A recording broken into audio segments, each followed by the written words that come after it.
Best in podcast, the best in town. You want to get up, get ready to get down.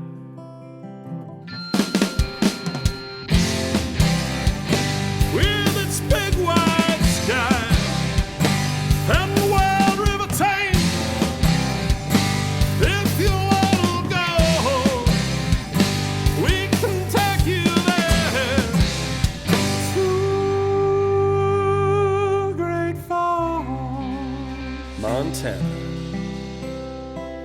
Welcome to the greatest damn town in Montana, Great Falls. I'm Rebecca Ingham. I'm Shannon Newth, and we're no damn experts. Carol, our guest service manager, has been a little excited for this been so excited. podcast episode for a number of days. Yes. To the extent that if you've walked into our office in the last couple days, everyone has been asked by Carol, are you the reptile guy?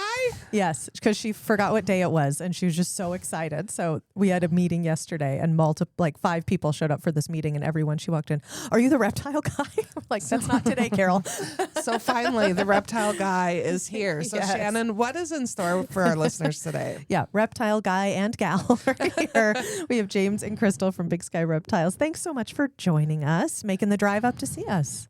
Thanks for having us. Yeah, you drove 3.5 hours from another town in this great state of Montana to do what? So Just talk to us. yeah. Yeah, that's Like all. typically, I'm like sure that's not true. I mean, I would be honored if it was. right. We're up here for some promotional stuff. We about 2 to 3, 4 weeks prior to every expo, we have a day where we just drive to wherever it is and put up signs around town, Okay. and lots of signs, and it's a whole ordeal. But we, that's why we're up here, and so it worked out really great that you Doing guys had promo. Yeah. Yeah, well, Yep. we're glad we could fit into that. Yes. So let's get to know James and Crystal before we get to know The expo. the expo. So who wants to start giving us the seedy details of your background and what sordid path led to this day? Crystal's on deck. Yes. I blame my mother-in-law for all of this. Okay. Yeah, let's Yep. get right into the therapy. I like it. She definitely was an animal lover of all sorts. And so he grew up in a very different way than I did, where Oh. all of a sudden his mother would pick up things and go, here, hold this. And he just did. One time it was a baby rattlesnake, Right. and the neighbor Oh. had to alert them to that. And Yeah, that's not the she best. still doesn't think it was. And he looks Oh, back I and goes, absolutely oh, it was. absolutely was. Oh. Not the last rattlesnake he held, and there'll be many more. It's a I have ver- lots of it's- questions about that, but It's we'll probably get my most vivid memory of my mom doing something weird. to handing you a baby Having rattlesnake. me a baby That's rattlesnake. fair. That makes sense. She actually will be at the expo with us. She, Okay. in her retired days, will trek all the way from South Dakota and come and help me at the front desk. And oh my gosh, she is just a trooper. It is amazing to have all of her help. What is her name? Ginny, Ginny. Grandma Okay. Ginny. Dang, Ginny. We have vendors that call her Grandma, Love Mom. That's Like, great. it's awesome. She comes to maybe about half our shows a year, which has been great. But I blame her because she instilled this animal loving person that even beyond his means, he's a college student with a tropical saltwater tank. That is not a Oh. practical No, thing not at for all. a That's a college lot of student maintenance. No. who is also, trying to pick up chicks and stuff. Bring them back. Hey, I'm you sure wanna they see my helped. saltwater tank? right. I that is- majored in beer drinking and saltwater tanks and, Yeah. and girls. Yeah, Yeah. yeah, for sure. Ooh. Well, that is a unique combo. I mean, I feel like that was probably no one else on campus was offering that type of Right. experience. So, Crystal, So- are you a Montana kid? No. So I grew up in California until I was 16. Oh, nice. And then my stepdad, who was medically retired, and now as an adult, I understand what this means. He had a fixed income, so going to where things were cheaper made sense. The time I did not understand. Oh, yeah. And so 16's an awful time. drug me to South Dakota. okay, Ooh. from California. From California, Okay. a school of 5,000 to a town of 5,000. Yep. So that was that. And I was going to be there for 2 years and go right back to California. And then somewhere along the way, I realized what in-state tuition was. Yeah. And that was not realistic. Yeah. And so we met in South Dakota. He's born and raised a South Dakota boy. and we moved to Billings 2012. 2012 after I Wow. got my doctorate. Wow. Yeah. Oh, Okay. not Doctor- just Crystal, Dr. Crystal. Yes. Dr. Reptile uh, Girl. Excuse Yes. me. We Yeah, should yeah. have been addressing you differently. Yeah. Sorry. Okay. Let me just say this, Crystal. If I had my doctorate, Oh, there she- would I wouldn't even have a first or last name in it. It would just be a doctor. That is what people would be required to call me. That would be fun. It's actually Yeah. Dr. Captain, Dr. Major. Dr. Crystal Major. O'Rourke. Yeah. I Wow. Ooh. Mhm. somewhere along the way joined the Army Reserve after he Midlife crisis. Accidentally? Yeah. It was Yeah. a midlife crisis. No, it was undiagnosed ADHD. Oh, yeah, that too. Okay. Yeah. That'll do it. He was at 17 years he had been in, and I knew at 20 he was going to want to get out, and I loved this thing called TRICARE, which is an Ooh. amazing I insurance. mean, yeah, it is good. I met one single person one time. He said one sentence, which was, I work here and here, and I'm trying to join the Army Reserve because they need audiologists. That's what my doctorate's in, is audiology. Okay, that's what I was going to ask. Literally, I called a recruiter that night. I told him, he was like, what? I was 38. Interesting to do. I've been in 8 years, but he's a 20-year combat veteran. I'm a medical officer. Very, very different roles. He did the work. I just would, potentially see the soldiers before and after they did the work to check their ears. So very different roles in the military. Yes. But I actually credit the military to part of this too. After his last deployment, we had 2 snakes and a couple tortoises before he left. Mm. And the tortoises, And a bunch of baby tortoises. yeah. Once you have a tortoise, Oh, somebody well. else says, "Oh, my cousin has a tortoise. They don't take care of. Do you want it?" And you end up with multiple You acquire tortoises. lots of tortoises. And tortoises, I don't know if you guys know this, Have sex. make other babies. Yeah. Yeah, I mean they make other tortoises. Usually so, 2 of thing. yeah. So we Yeah. ended up Create with more. eggs, and James was like, "Well, this is a really good opportunity Hold for on, the kids hold to on, learn." hold Go on. ahead. Let me back up. So we moved to Billings, and my oldest daughter, Ashlyn, who is also a animal lover, that's my fault, and she That's not a bad asked thing. Dad for a dog, and I was working night shifts. I'm an RN also, Okay. and I was working night shifts, and I said, let's find something that doesn't bark. How about that? And she was like, okay. And she said, well, how about a snake? And I said, how about something that's not as slithery? And because I wasn't in the industry at that time at Okay. all. Like, I thought snakes and reptiles were cool, but I wasn't like Let's have I them wasn't as pets. knowledgeable yet. Yeah. And she goes, what about a turtle? And we ended up getting some turtles for a brief time. And then she said, I want a tortoise, Dad. And I was like, that sounds really easy. And so I said, why don't you figure out what you want?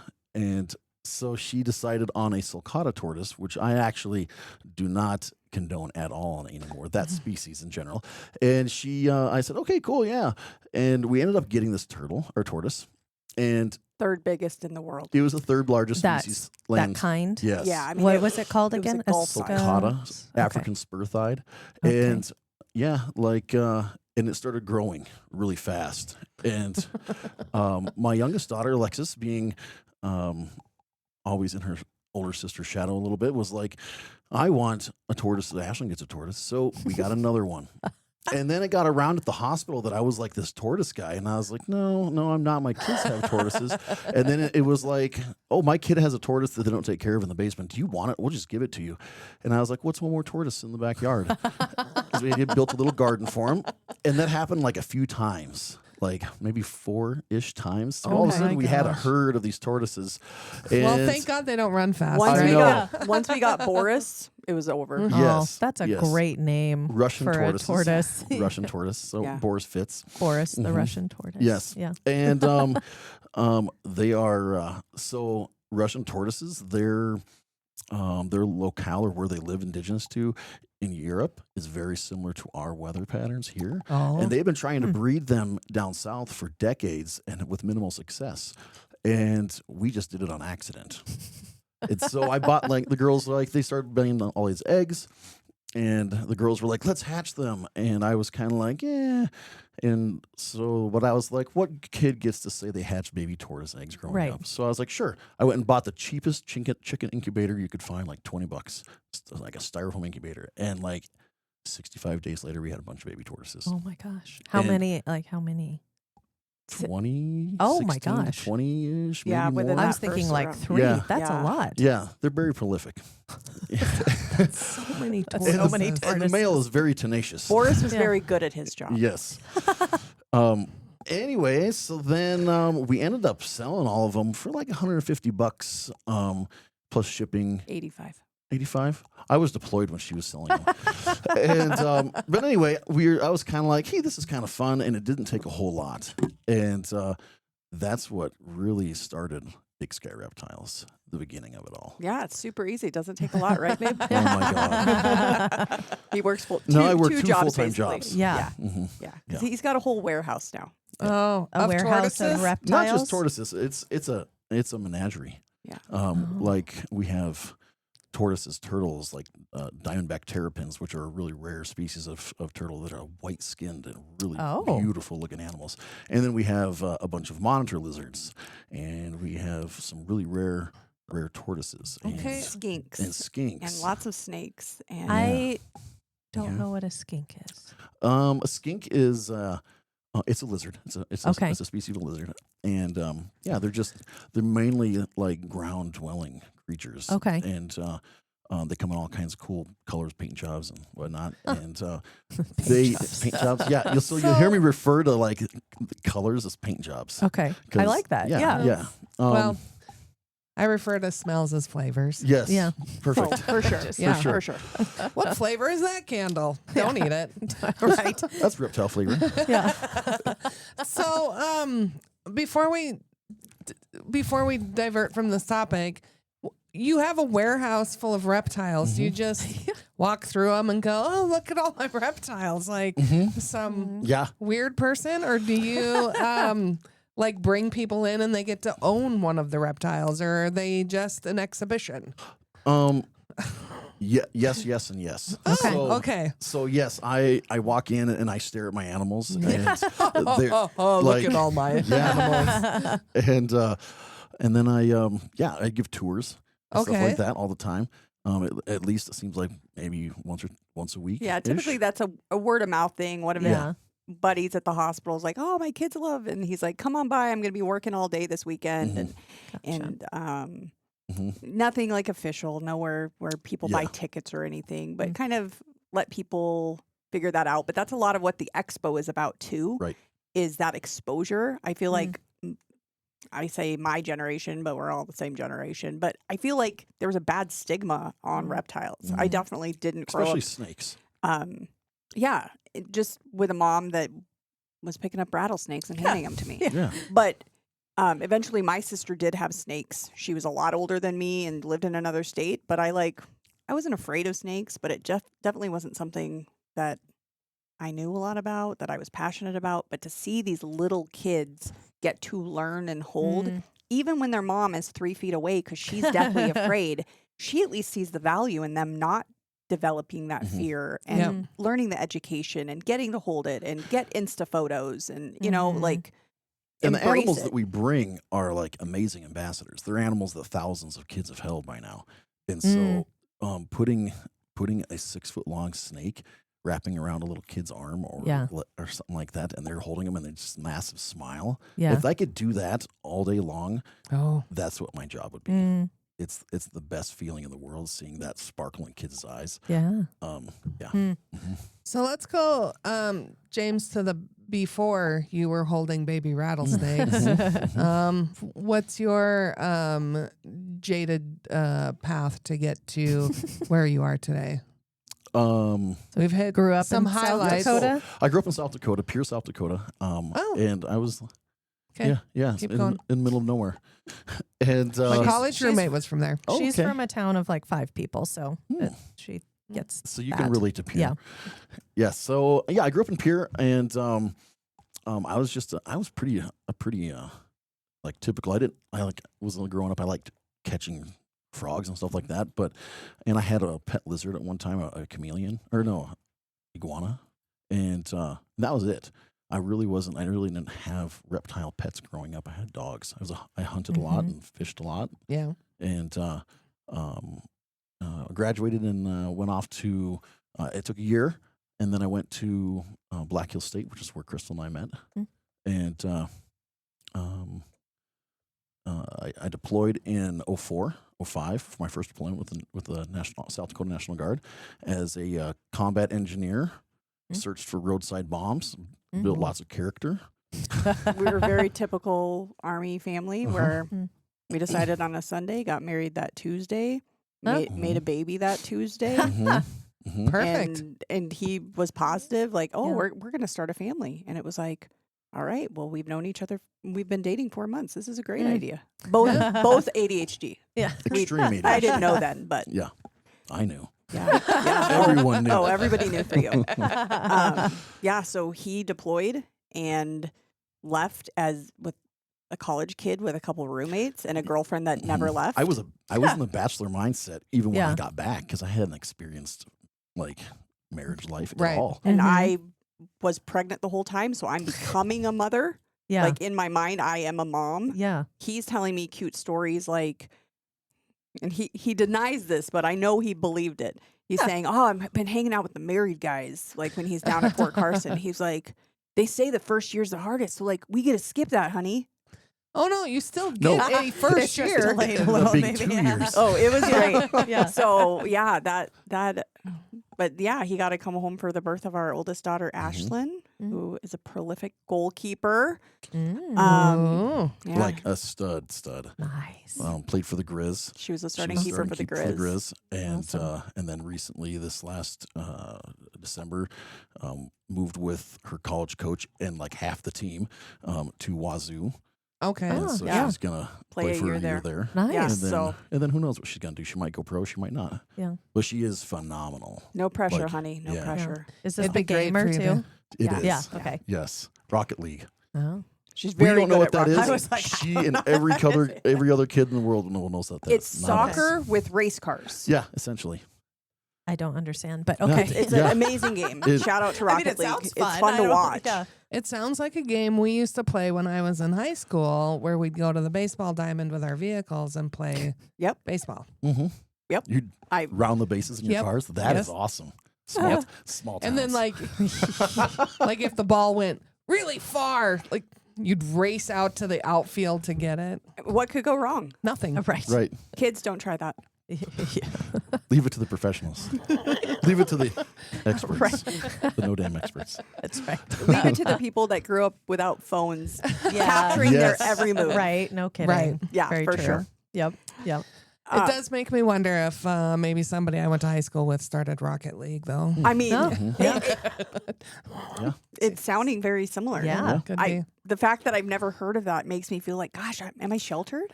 You Right. grew up in Belle Fourche. I'm surprised you Did I guys. grow up in Well, Belle Fourche, or did okay, I go she there when I gra- was 16? Right when you could get a driver's license, you should have been doing that. Yeah. Oh, I mean, there are plenty of Missed fields. opportunity. Plenty of Yeah. fields. Yeah. So, how long have you been doing this? I'm going to scratch that question. And I'm just going to go back to James. We've gotten to a story where you're a veteran. You've played with reptiles. Your daughter's amazing. One of them is amazing. You haven't talked about They're the both second one as amazing. much. I was Yep, getting to her. We'll get to her. So finish with her, and then how we get to how many expos you've done, what you're doing, those type of things with reptiles. Yeah. Okay. So, we ended up after we got married, we moved to after I came back from Iraq, we moved to Minnesota for not even a year. Oh, And 6 months. yeah, and I was an account executive for an ABC affiliate TV station, Okay. and really high stress, and I just wasn't a happy camper at all. I was kind of a grumpy guy, and just really high stress. And Which when station? Where? I, Which? KAAL is an Okay. ABC affiliate TV station in Rochester, Minnesota. Rochester. Okay. Yeah. He needed that experience to realize, oh, school wasn't that bad. Right. Yeah. And then so jump back to Iraq for a brief time. I was a combat engineer and a combat lifesaver, which is like a one step down from a combat medic. And so Combat lifesaver Yeah. title is lower on the scale than a medic. Just- I mean, just- lifesaver seems like the you'd think it would be right. It sounds Yeah. like it, but no, we're less right underneath it. There's Okay. like we patch people up, start IVs, stuff like that. Yeah. Like very little more than basic, but Life yeah. saving, Right. Yep. Yes. not That- procedurally done. Right. My husband was a lifesaver, and he often tells me, "Well, I'll just put the IV in you myself." I'm like, "Dude, you haven't done this for years. You're not. It's You're like not riding a doing bike, this." kind of. You're like, no, thank you. Get away from me with the needles. It's like Yeah. riding a bike with no shoes on. Yeah, Yeah. I'm still not. Dangerous. But so I had a little bit of medical experience, and I got it in my head that I wanted to go back to school and something medically related. And so I uprooted my family from Rochester, moved us to Vermilion, South Dakota, which is tiny, tiny little town, and went to USD. And I was 9 months pregnant at that time with our second daughter, Alexis. Yep. And we ended up, I got my RN degree there, my associate in RN, Okay. and started working. And while I was in the middle of getting my degree, Crystal's like, she had a degree in Education. but Vermilion is not a big town. There was really no opportunities for teaching besides subbing. Yeah, teachers weren't moving out. You Yeah. know, they're connected to the college. You know, their husbands are professors maybe. So there just wasn't, and I was not going to drive an hour to a rural town in the roads. You know, I might have lived in South Dakota a long time, but I was still a California mindset of why would I drive on icy roads if I didn't have to? Right. Yeah. So I thought, oh, I'll go back to school. I always knew I'd get a higher education. So I looked at, you know, maybe doing administration for school, She thought about, counseling, like school counseling, different things. Decided on SLP. she almost thought about briefly law school. Very briefly until I got a tour of the law school there. And it was like a gray building with no personality. And I thought, yeah, no. Yeah. That's no. not gonna It told work. me everything I needed to know about at least That's that fair. program. I don't think all lawyers are drab, but that was a drab building. And so I was going to go be a speech language pathologist, which I have been a speech kid. It's a natural transition from teaching, you know, go from 20 to 30 kids down to 5 kids, you know, doing speech. And then they started talking about how the ears work because there's sister coursework in those degree fields. And I fell in love with audiology. And so instead of going back to school for 2.5 years, I went back to school for 5 years. Perfect. Yeah. Perfect. It's kind of cool. Both of you like have, I'm not going to say later in life, but later than the typical like 20-year-old education, right? Like you both went I was like, definitely got non-trad. different degrees or different focuses. Yeah, his backpack had That's cool. wheels. Oh my God, it did not. Did not. I was Like that you're bad. going through I the wasn't airport. that Yeah. non-trad. But that's really neat though that both of you pursued And just things. I love continued that. to educate till you found what you what you loved. wanted to do. Mhm. Yeah. Yeah. That's neat. Cool. So after Crystal graduated, she was kind of headhunted because she graduated like At all. at all. Yeah. Yeah. No, Oh. no, Top she of was. her class. No. Yeah, it's class of 2. We were right there neck and neck. They started out with 5, but we ended up coming out to Billings, Okay. and we got flown out by Doug Rader, who owned Rader Balancing Hearing Clinic at the time, and it was like January or, Ooh, perfect time to Yeah. visit. and it was like It was pretty, pure though. slush Yeah. because Billings is in that banana belt where you Yep. get snow and then it melts in like a day or two, Yeah. and Yep. then it's just a nasty mess, and that's what it was like. But with the rims and everything, it was beautiful. And we were like, sure, let's do this. And he had said he wanted me to find a job somewhere in a state that had elk hunting. Yes. So, I mean, it worked. Yeah. It fit that criteria. Yes. And my family was still in South Dakota. His family, South Dakota. He had family in Rapid City. So, I mean, it wasn't that big of a move. Yeah. Becky, Yeah, he had a cousin that lived here. and helped talk us into it, and then they moved away 3 monks later. Yeah. Oh. As it Yeah. happened. Yeah. Of Yeah. course. Yeah. That's funny. Yeah. So then, flash forward after. So we just worked and lived in Billings. Flash forward, deployed in 04, 05, and Still in the South Dakota Still- Guard. still in and the South Dakota Guard. traveling Yeah, that 6 was hours hard. every month. one way, and then when we had these baby tortoises, I was and I got back. It was like maybe Two- like 2 weeks after I got back. 2 snakes were introduced before you deployed. Right. I think in part of oh, the kids are going to be sad. Yeah, they can each choose a snake. So one of them chose a baby corn snake, which was so tiny. And when it got out, it was the hardest thing in the world to find. Mhm. Yep. And then one of them got a big ball python, That's a good story. Medusa. We got this ball Medusa. python, and it was like maybe a yearling at the time. It wasn't that big. It ended up being the biggest like ball python you've ever seen. It was like almost 6 feet, which is crazy. Wow. And we brought that snake home, and for Lexi, and Lexi would like take it and wrap it around her waist, and it would like Yeah. hook Walk onto around her. the And neighborhood. Yeah. she'd walk around the neighborhood like it was a belt. Yeah. And I was still working nights at the time when I got back, and I remember Lexi coming into the room and asked me for something, and I was like, kind of in La La Land, woke up, and I was like, what? And she's like, blah, blah, blah, can I go hang out with her? And I was like, sure. And I looked down, and I was like, what is that?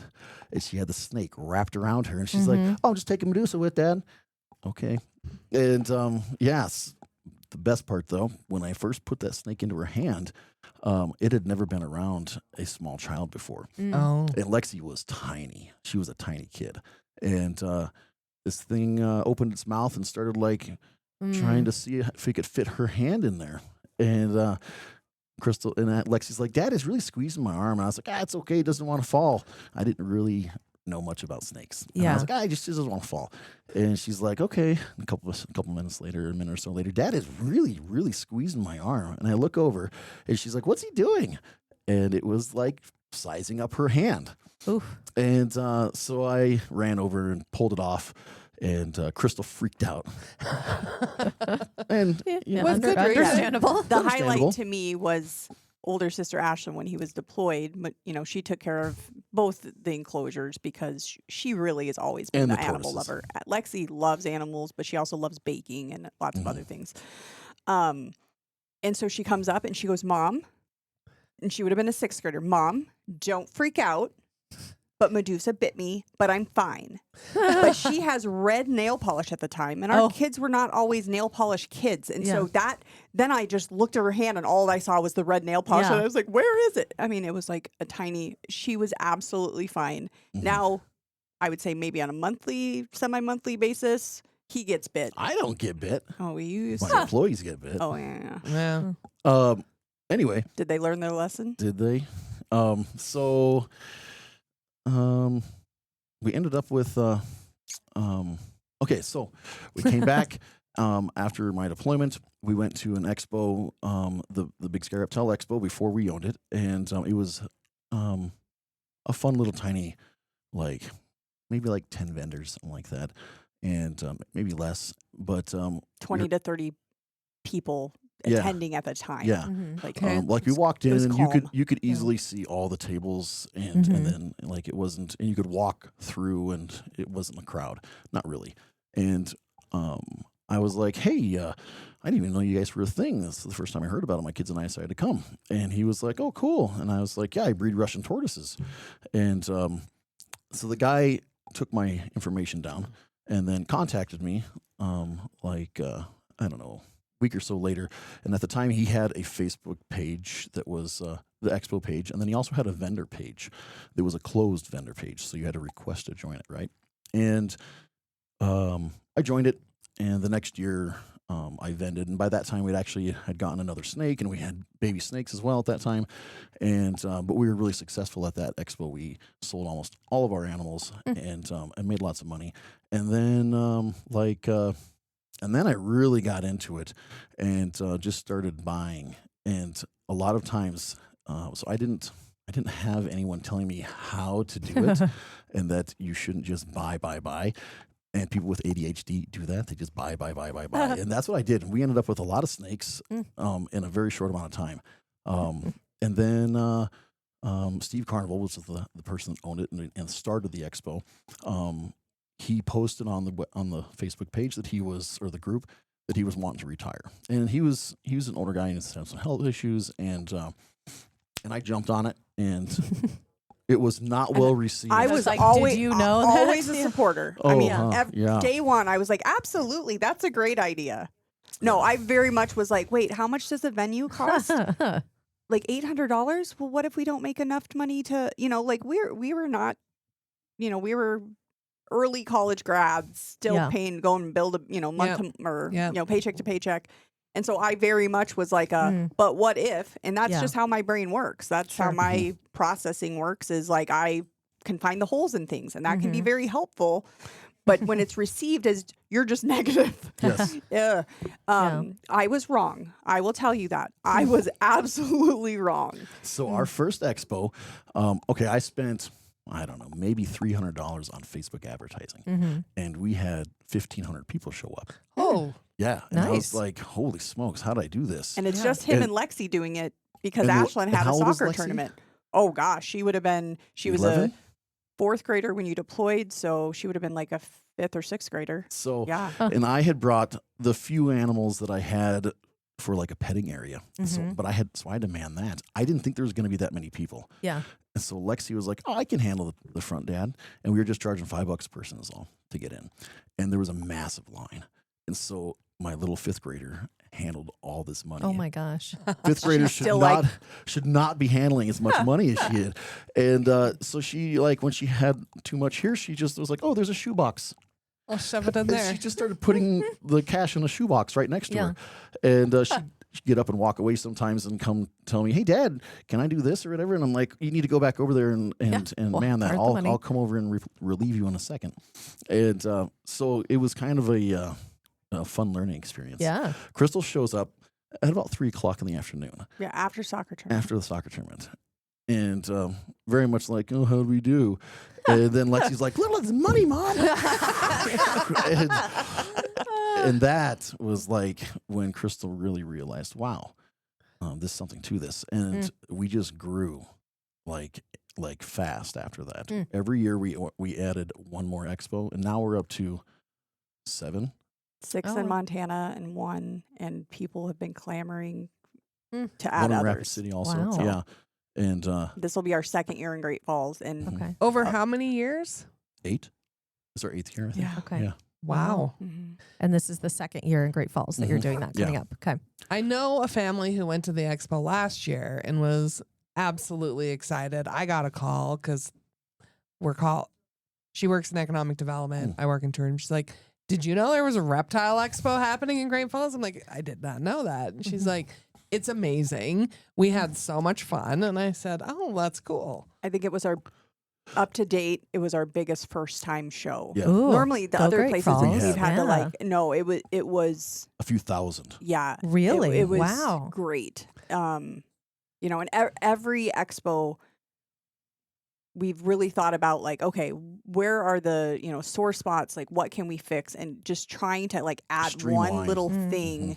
And a few years back, it was frustrating to me. Eventually, we added what's called VIP, and VIP is double the ticket price. But what you get is you get a drinking glass, or at least the first 250 people get a drinking glass. And we used to only sell 200 of them. So saying 250 people get a drinking glass, it was perfect. Well, now, after I sell out of the drinking glasses, people were like, "But I don't care about that. I just want to hold his animals," because he has a VIP animal holding area. Oh. So then eventually I'm like, just like on the fly telling people, "Oh, if you don't care about the glass, I guess I'll still give it to you." And then they get the bracelet and they can go hold the animals. So then we just said, okay, we'll just sell those and only the first 250 get the glasses. But it was frustrating to me that on the morning of the expo, these people that had pre-purchased were still having to stand in line to get their tickets. Because in my mind, I'm like, well, no, I want to like get in there. We open an hour earlier for the VIP. I don't want them to stand in line for a half hour.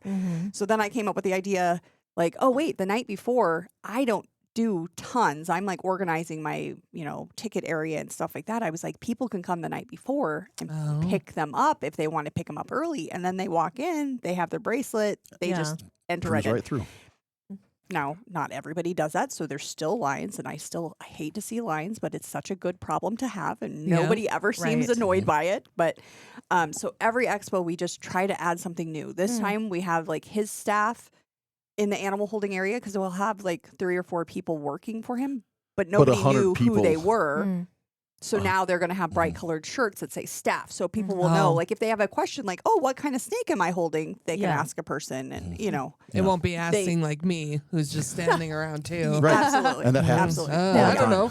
And to be honest, most of our attendees we have people that travel around the state. I mean, it's like just like the Grateful Dead. People just follow us. Yeah. It's amazing. You Yeah, have it's- groupies. We yeah, do. Yeah. totally. Yeah.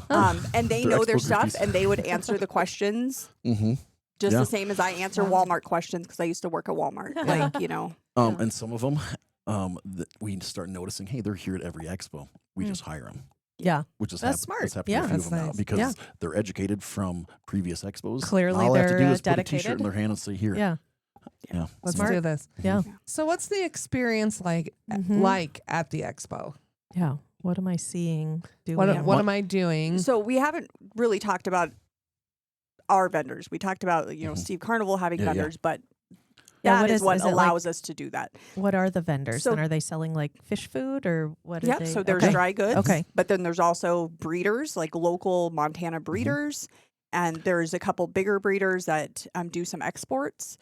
But, you know, without them, there would be no show. And they are very committed Mhm. to our shows because we bring in a lot of people and that helps them potentially sell. Not everybody is coming to buy something, but then that's why we have things like waffle ice cream sandwiches and cheese balls. Face painting. Started adding on some things. He was pretty, I think, resistant to the idea of bringing on anything, but I took it from the standpoint of if I came to something like this and I wasn't in the industry and I wasn't going to buy my kids something to eat, I would be bored. And I'm not going to stick around very long. Yeah. Mm-hmm. And so if we can add to the experience, you know, we'll have crafters, you know, not a lot. We're not going to ever like have Mary Kay, no problem to those pink Cadillacs, but like that's just not our vibe. We're not doing MLMs, but like, you know, people that crochet, people that 3D print.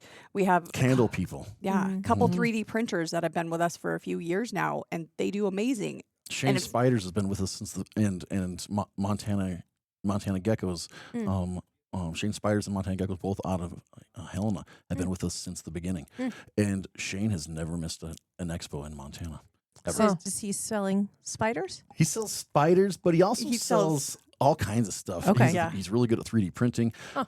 But he also recently opened up a store this last year, like a reptile, like exotic store in Helena. Well, and we have a friend that opened a store here in Right. one of Yeah, our Kelly vendors here, Stevens. Kelly Stevens. Do you know the name of yeah, her business? Reptile Universe. Yeah. Mhm. Okay. Yeah. And they're doing awesome. We Yeah. plan on stopping by today to check it out in person for Yeah. the first time. So like our vendors have gone from They've like grown. basement breeders And we like to to think that they like grew store owners, a lot which is because awesome. we've helped that. Sure. Yeah. Yeah. Honestly, like the Big Sky Reptile Expo, it really drives the reptile industry in Montana because when you first move to a town or to an area and have that expo there, you have to build up clientele. Mm-hmm. It's just like any business, and since we've done that, since we've expanded every year, the expos every year has been bigger at their place, and so more people come in, they make more money. Vendors stay happy, and then they want to come vend again. Yeah. And so back to what you were saying, you know, what is experience? So general admission gets you ticket in and it gets you a raffle ticket. People will always say, well, what's the raffle for? There's somebody at the raffle table that'll explain it. That's always my answer because we have a line. But basically we have different prizes that people can put their name and phone number and choose to win. Yeah, vendors If you- like just donate stuff and like, here, Yeah. take Okay. this. This is my product. And then we it's- get gift cards and some toys. You know, again, not everybody wants to buy an animal after this, and I am understanding of that. And so, if you don't want a live animal, don't put your ticket in an animal Right. or an enclosure that you Yeah. have nothing to put in. Yeah. You know, but so that's what you get. You get there's a James of the Jungle show, which is his educational. It's a kids show, but really it's for everyone. Lots of dad jokes. Definitely some screaming that goes on. There's a little prank that he Okay. does that we added, maybe 5 years ago, which has been awesome. It's a snake in the box. Shh. It's so good. Remember the Peanuts can? Mhm. Yeah, Yeah. we bring those Essentially. up in a box. And this brave kid is Mhm. opening a box that says Oof. venomous reptile because this man is like, oh, it's fine. Just go ahead and open it. Oh. I've got two like Terrifying. 4 foot long snake hooks in each hand, and I get the crowd worked up. Like, Okay, you guys scoot back. and everybody Yeah. get back. I need you to get back, and then by the time I'm done getting the crowd worked up, the parents are like edgy. He's like, they're get out your phones, guys. Yeah, and I'm like, all right, everybody, get your phones out. and the crowd will just sit there and I'll be like, "Get your phones out, parents!" And then everybody's like, "Oh," and yeah, everybody screams. I don't want to ruin it too much. But That's when it I is know that the hilarious. show has about 10 more minutes because Yeah. I'm manning the 'Cause you booth. know, yeah. And so then people can upgrade to VIP. VIP, like I said, is double the price, but that gets you the drinking glass for the first 250. We tend to actually bring more like 350 or 400, but it's really what we can fit in the trailer. Right. And you get a little reptile trinket. You get a fancy bracelet that says VIP. And you get to go to the James of the Jungle area. Hold So some amazing animals. other than the kid show, they so can just go hold VIP things. is the only ticket that gets you to touch the animals. So during the James of the Jungle show, kiddos get to hold and touch animals, Mhm. and I make sure that every kiddo gets to at least touch. And at the end of the show, if they want to hold in a group a large snake, but yes, they as far as like coming in and holding as long as they want. Some people stay in there for like hours in the VIP area, just Yeah. holding animals and talking, Yep. and it's like a it's just a social thing. Yeah. And people, we have a couple of really large, one specific large lizard, a monitor lizard, a black throat, that's about 25 pounds. Is a big girl. And people will just stand in line waiting to hold her. But there's not really any lines. And everybody knows when everybody comes in, I'm like, hey, come on in. If there's something, we have like a table or two with tubs, like black tubs, the yellow lid tubs. And they're all filled with animals. And I give them a spiel about what they should and shouldn't do, how to hold animals. And I'm like, enjoy. If you want to hold something that someone else is holding, just say, hey, can I have a turn with that? We all share. And we've rarely ever had any issues with it. Never had anybody turn up missing an animal. There's been a couple scares, but they were like friends of ours that were like, oh, James is fine. But then the 12-year-old of a friend of ours that we were letting help didn't know that person and was like, somebody comes stole running. an animal. Yeah. That was exciting. So Yeah. we get some exciting things like that. Right. But the animals that we bring are not your average like pet store animals. Okay. They're like really high end. Like we have black-headed pythons, which is a species from Australia, and they're absolutely gorgeous. They got black stripes on them. They're yellow and brown, and they're just amazing. And they're huge. And they we're the only ones in Montana that have them. There are probably only about a handful of people in the Pacific Northwest that have them. Oh, wow. So people are getting to hold animals that you're just not going to see ever.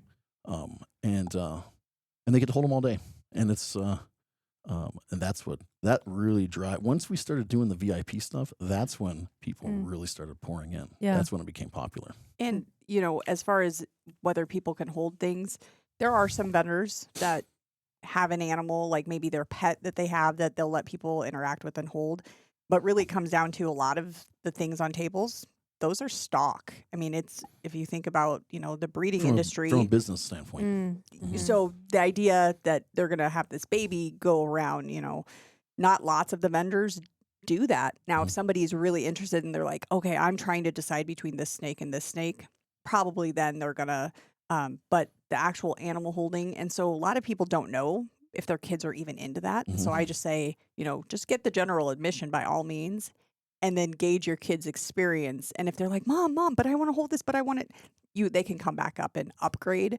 Yeah. And then get the And VIP if just experience. the kids want to upgrade, it's only like $5. Yeah. Yeah. And it's worth it. Like, you never see a kid that's like, oh, this is lame. Like, they come in and they're, most of the kids are asking questions and learning about stuff. And it's amazing. What would you say to someone who is either fearful or doesn't know about, right, the idea of like, touching a snake or holding a snake or even just being around them Right. or whatever? Why should someone come and check this out if they have if they're scared? Because I have little snakes that are little cute little things, and I have big snakes. And so at every expo, I have multiple people that come in and like, I'm scared. I want to try to hold something, but I'm absolutely terrified of them. And I'll be like, here, let's start with this little rosy boa, or let's start with this cute little male hognose that's 6 inches long. Hognose. I don't know if you've Yeah. ever seen them. They are I think native they to are cute, Montana, aren't they? but they have this little nose and they are so cute. Mhm. Yeah. Yeah. I'm not even a reptile person. Yeah. I'm like, I say I'm like, in the periphery of the reptile industry. They're the second most popular pet snake in the world Oh, they're because so they're cute. adorable. Mm. They're like little drama queens. Huh? They will if they get spooked or scared, they'll roll over onto their back, Oh my show you gosh. their belly, and open their mouth, stick their tongue out, and pretend they're dead. They'll play possum. That's hilarious. And if you take them and you spin them back over onto their stomach, they'll immediately flip themselves back onto the back. Nope, look at me, I'm dead. That's hilarious. And at least once a year, I'll have I'll have someone that's contacted me, whether I've sold them the animal or whether somebody else has, and they'll be like, "Hey, I just bought this snake recently. I just received it in the mail or whatever, and it just died right in my hands." Oh. And I'm like, "Oh, what'd you do with this? What'd you do with it?" What? I threw it in the garbage. It was dead. And I was like, "You should go Oh. pull that thing out of the garbage because it's just plain possum." And you'll actually hear them drop the phone and run. Oh no. And they're like, "Oh my God, it's alive!" Yeah. At least once a year. Oh my And gosh. I really should FaceTime people when they Yeah. do it. Yeah. It'd be fun. Yeah. Like, Or we need- just we a need little some note video. that says, "Hey, they're going to do this." Yeah. Right, Yeah. right. How do you learn all of this? I read a lot, and I since getting into the industry, you just meet a lot of people because it's pretty niche, right? And so you just meet people and you talk, and you would call it in the gym. You would call it bro science. You just learn as you go, Mhm. and you learn from other people. Mhm.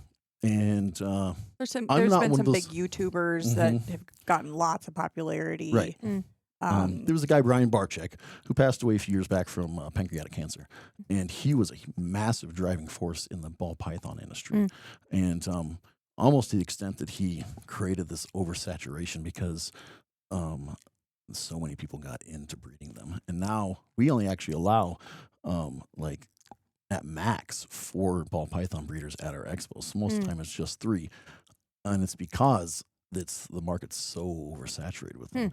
And when we first started, people were like, they would come to the show and they'd be like, all that was there was ball pythons and spiders, and that was like a huge driving force that made me start reaching out, saying, "Hey, I need more variety here." Yeah, Mhm. because it's like, oh, this guy does pythons. This guy does this. He's got a guy in every little niche Mhm. that is kind of an expert in their field that he can communicate with and everything.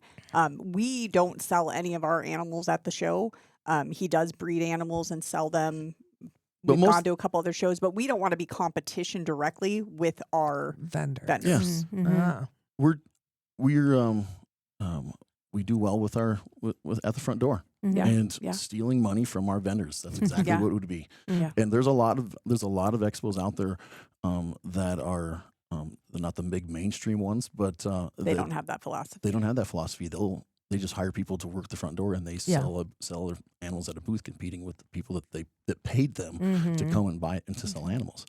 And yes, we've never bought into that. And another thing that really sets us apart is I could bring in probably twice the amount of vendors that we do if I let all these ball python and all the spiders breeders come in. But if you think about it from a business aspect, only so many people are getting, only so much cash is going to be brought to every expo to purchase something, right? And so if there's $100,000 in cash that's being exchanged, and you have 40 people, then versus 100 people, then Right. it gets divvied out better Yeah. for everyone. Sure. And that's a huge reason why, some of our vendors come all the way from LA to Oh, vend with us, wow. because even though the amount of people that show up are not even comparable to what they're doing out in California, there's just Big half the- shows are crazy. Yeah. We went to the biggest show in the United States in Chicago area. Mhm.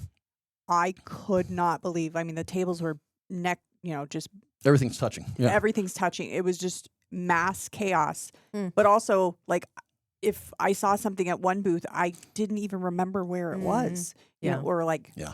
yeah, it was crazy. I bet there's 15,000 people at that show, maybe more. And they have 200 vendors there. It's insane. It's crazy. Yeah. it's a just- huge industry. Yeah. I had no idea. There's actually we met some podcasters there Mhm. that are girl reptile podcasters, which I Oh, just loved yeah. because it is not a girl driven industry, although we have a lot, I say girl, women. But we have a lot of female vendors who their husbands are there, but they're kind of like just the helpers. It's pretty cool. But they're really reaching a different. I would say almost half of our vendors are women. Yeah. Mm-hmm. And I will say what I see at the ticket booth is when like a young, 16 to 24-year-old couple come in where it's obviously they're holding hands and they're young and stuff. It's the female that's the driving force pulling them like, okay, I'm so excited. I'm so excited. And the guy's just like, cool. Like it's pretty interesting to me because I feel like we've kind of flipped the script a little. Right. Yeah, absolutely. On the animals that people get to hold, I would have to imagine they each have a different personality and they're not all lab-like, meaning like I want to be around people all day, every day. Right. Do you have to give them breaks? We do. Trade them out. Like, okay, this one's going to go on its 4-hour break. Right. So I try to bring double of every species that I bring. Okay. And we'll keep some of them in a tub back behind. And there's some that do really well with everyone all day long. But there's some that they get exhausted and they get tired. And you can tell by the end of the day, they just don't move as much. And they're being passed around by 500 people or more. And but my employees, they're amazing. And I'm not always there because I'm out checking on vendors sometimes. But my employees, I have one specific kiddo from Avery who has been with us for a couple of years now. And he's just a teenager, and he is amazing. He had to convince us to let him work because we were like, Yeah. kid, you're from Helena. Are you sure you want to come all the way this way? I mean, he's gone all the way out to Rapid City with us. Oh. Yeah, like he will stay in this industry. I have no doubt. And he has been the best because when it used to be if we didn't have people that we could trust, he didn't feel like he can leave the front. Just like if, I didn't have somebody I trusted like my mother-in-law, I couldn't leave my station until he came and relieved me or vice versa. So we've built up a couple. We've got a new one named Jacqueline, who was at Butte. She was not helping. She knew one of the people that we had hired to help. And I went back there and I could tell she was just helping. And at the end of the day, I was like, with her baby in a stroller. Yeah. Like she was just like informing people and telling people about things. And I was just like, who is this girl? Her she actually took this massive python and put it in her baby's hand, and she was like holding it. And it was a baby, right? And that picture, she took a picture of it, and that picture ended up being on our Facebook page for months and months. And Nice. months. So I was like, at the end of the day, and I go, hey, let me pay you. She goes like, no, I had a ticket. I'm fine. And I'm like, no, you stayed back there. You were educating people and helping people and getting kids through their phobias. And I was like, no, here you go. And she's now going to come to Great Falls. She's out of Butte. She went to Missoula. Now she's coming to Great Falls because she loves it. And she was like, absolutely. I was like, here's some extra gas money. Like, this is amazing. Yeah. Yeah. We've met some amazing people. And back to the animals getting exhausted. The employees, they watch them. They make sure that they're safe, and that's a big thing. Is like we want to make sure the customers, attendees are safe, but the animals, they come first in that whole scenario because they don't have a voice. So when they're getting exhausted, our employees are good about watching them and saying, hey, you know what, that guy needs a break, and we'll swap him out. And nobody ever complains. Like prior to the James the Jungle show, we do 2 shows, one at 11 and one at 2 at every expo. And they're about a 45-minute long show. And so we give the animals a break for about 20 minutes prior to the show. And we just say, hey, guys, we're closing down for the James the Jungle show. And everybody's just like, okay, here you go. And it's nice. Even people that walk in and have only been in there for a minute are like, oh, okay. And they're like, well, will I get to hold them again? And I'm like, after the show, come back and hold them all day long. And yeah. What kind of animals do they get to hold?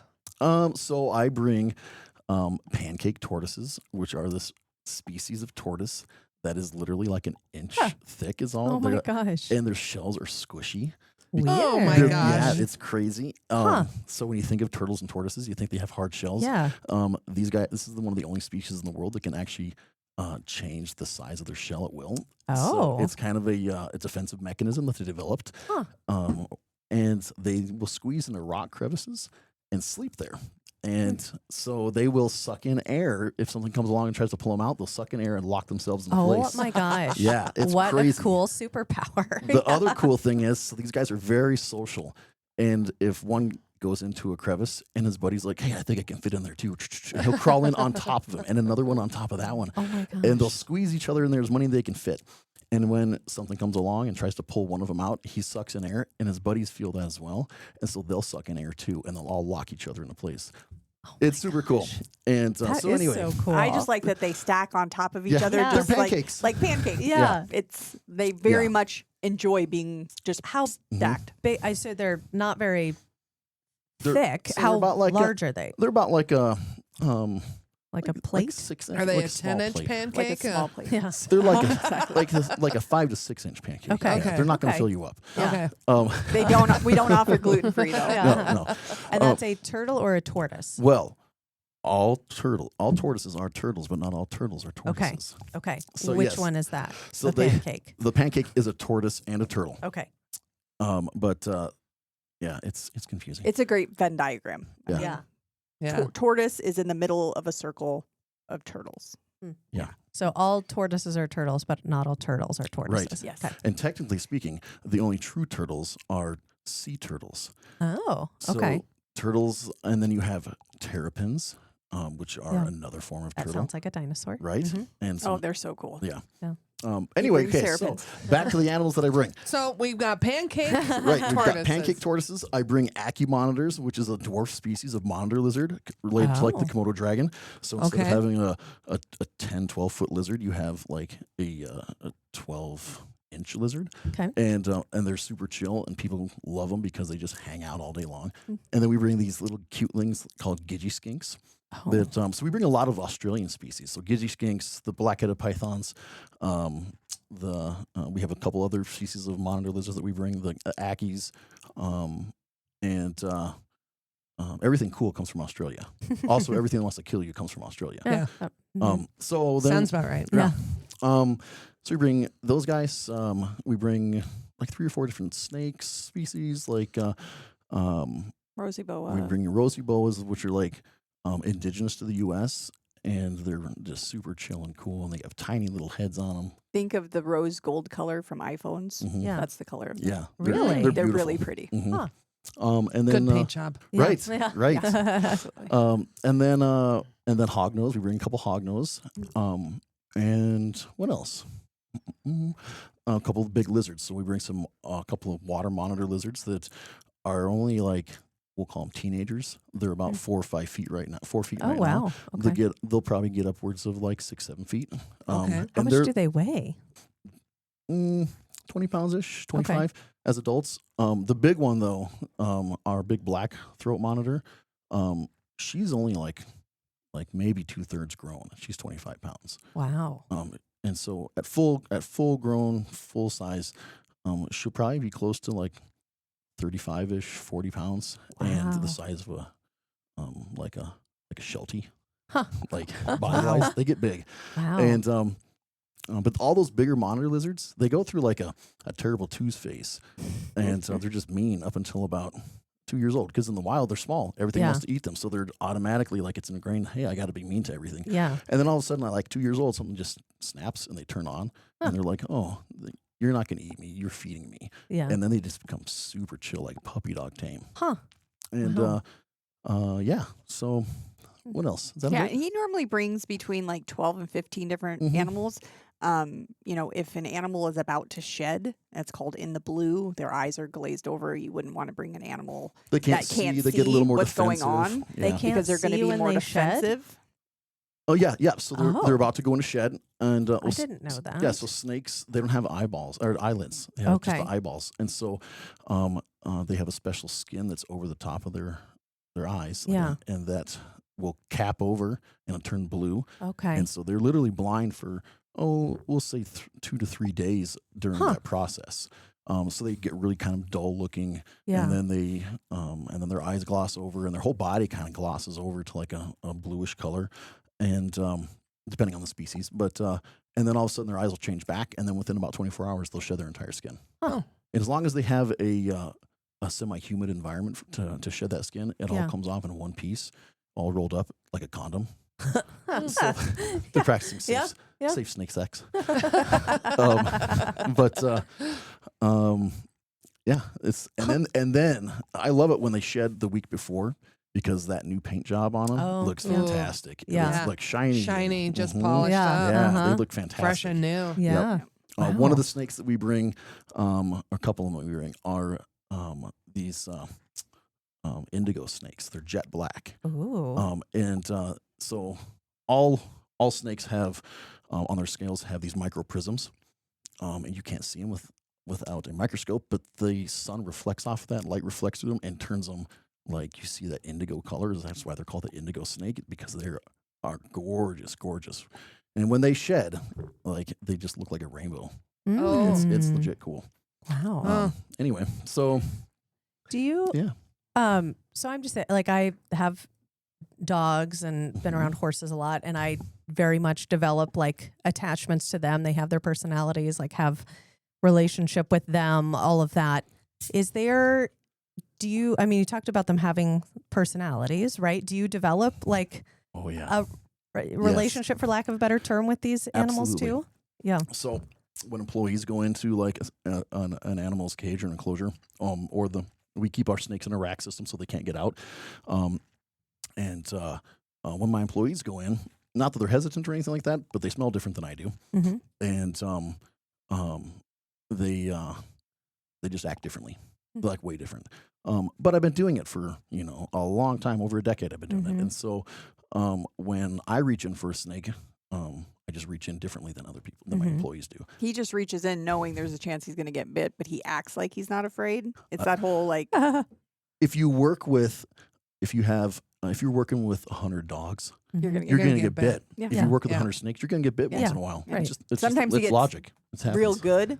Mm. And We have, I mean, he just knows it's part of it. Yeah. Yeah. we have friends that are bee farmers, Oh, yeah. Mhm. and they'll go up to a hive and open the lid, and I'm like, dude, and they're like, it's fine. I'm like, Yeah.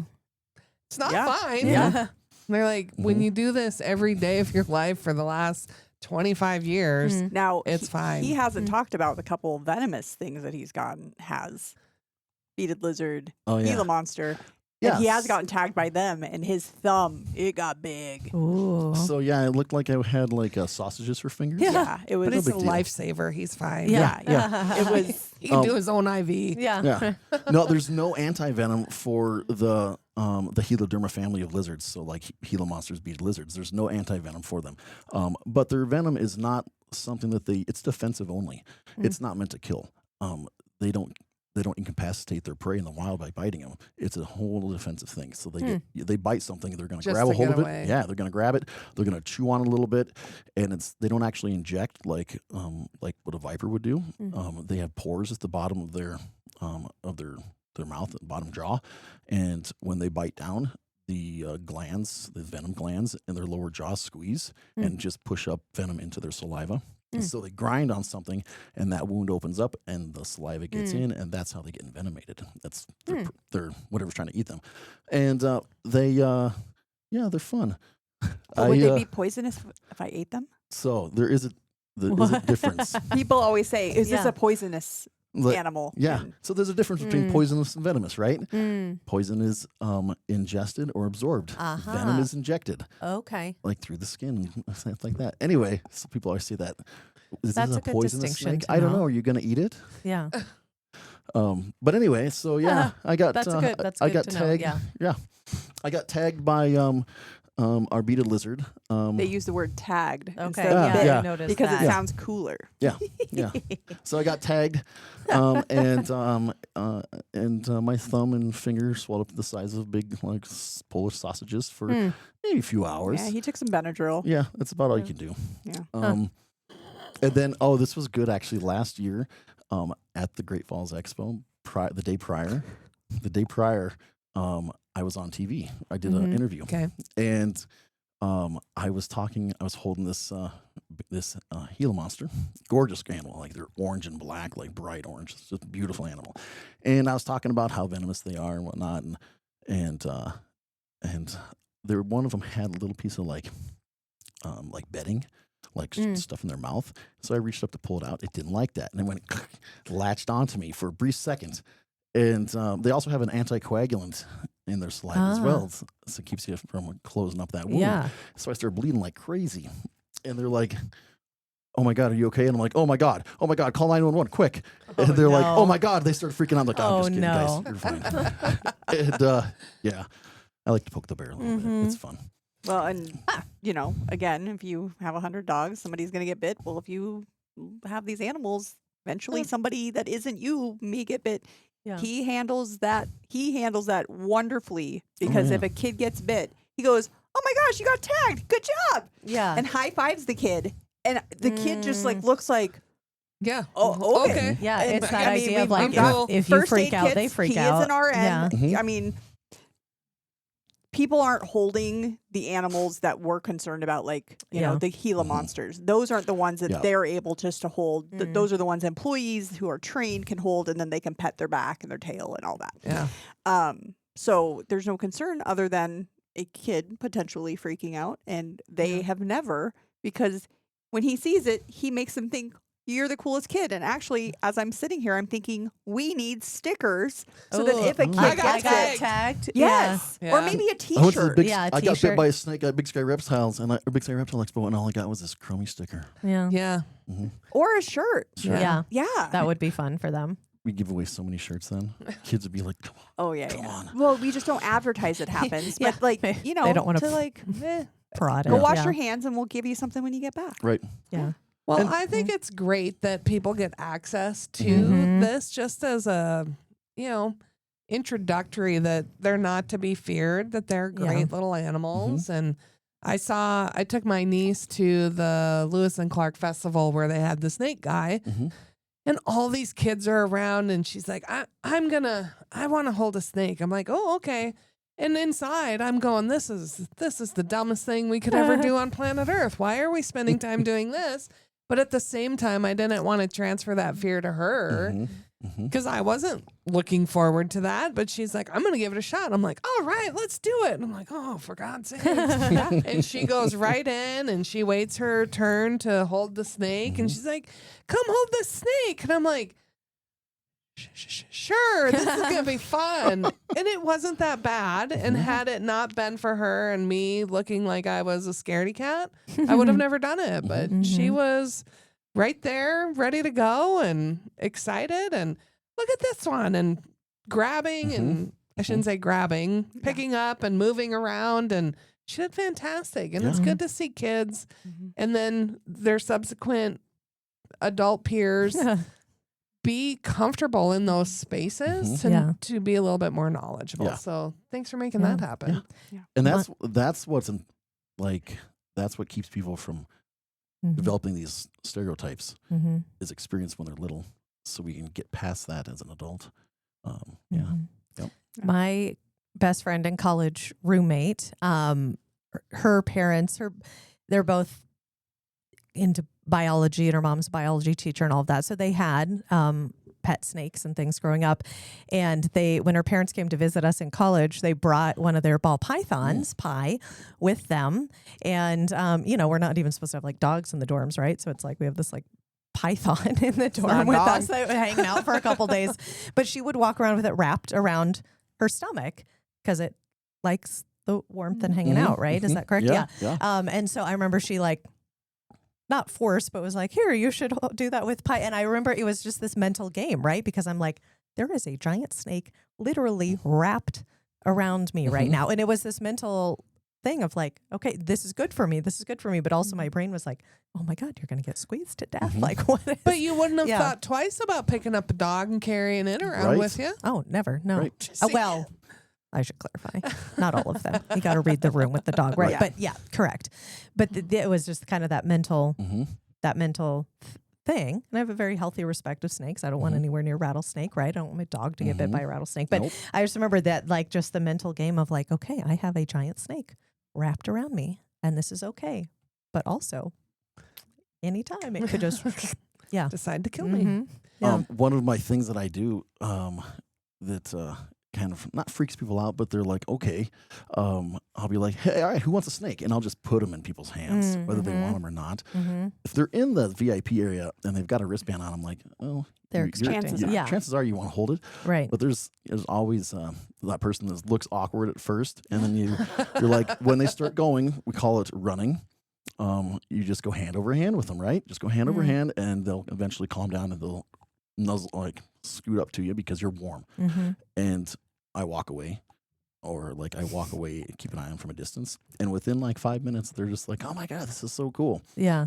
And rarely ever does it the opposite happens. Yeah. But there are times that there's people that are either attending with other people or like vendors of like dry goods, spouses who are like, I've never held a snake, I'm terrified. And I'm like, okay, if you want to help get through this. And I've seen lots of tears, happy tears that they're doing it, but also like the palpitations. Now, they're not in the VIP area. They're kind of like chit-chatting with me. And I was like, hey, if you want some exposure therapy, let's do this.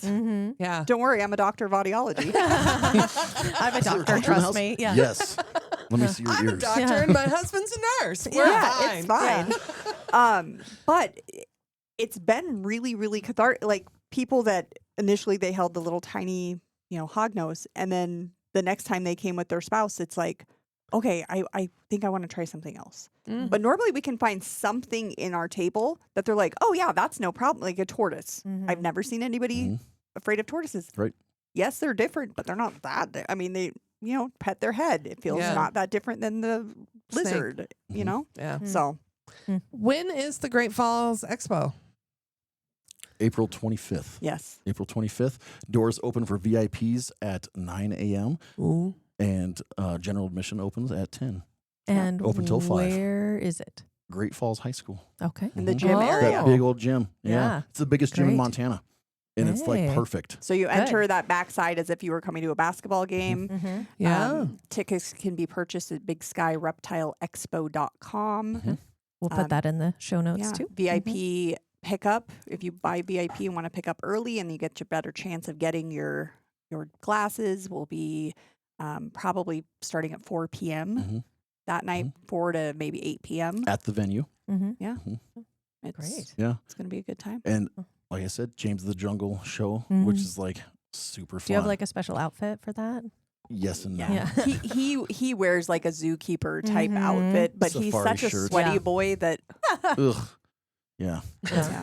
we had a hat for a while, and then he again a sweaty that's just boy, too and much. so Yeah. couldn't keep it, and so that is a highlight. The addition this time, one of the other additions is I got him a little PA system. Oh, Which good. which we'll see. He's going to be Britney Spears miking it, and it's Bluetooth, Sweating and and- Bluetooth is fickle. Yeah. Luckily, my mother-in-law's there, so I can help maybe with the sound check, and so I'm hoping because his voice, he's loud, but it only carries so far, and And if it's there's a a huge gym. crowd, Yeah, if if there's you're 1,000 people in there all talking to vendors, and I Yeah. have 100 people at the expo show or the James Jones show, they just that's the and the if they big don't thing hear that your they say. dad jokes, man, Yeah. and if they It's don't not even laugh, worth it. They out. won't get their money's yeah, worth. Right.